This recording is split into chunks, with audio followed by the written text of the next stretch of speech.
छौड़िया सिलाई दलिया अंगा गे रनिया तो तू किया कइली गजदारी तू जाके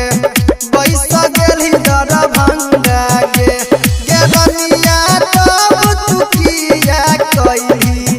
गजदारी तू जाके बैस गेली दरभंगा गे तोहरे करनवा छौड़ी हम बनलियो भिखा मंगा गे छौड़िया सिलाई दलिया अंगा गे रनिया तो तू किया कइली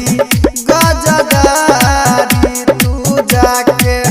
बैस गेली दरभंगा गे। अखन अहाँ सब सुनि रहल छी सूर्या रिकॉर्डिंग स्टूडियो भगवतीपुर से।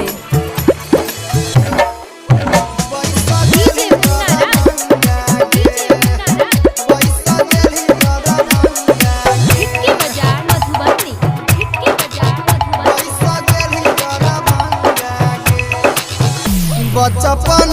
के प्यार के छौड़िया बनाई देली अन्ना गे छौड़िया बनाई देली अन्ना गे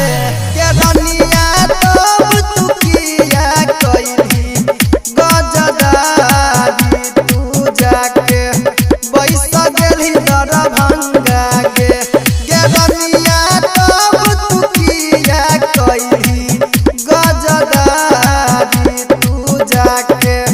बैस गेली दरभंगा।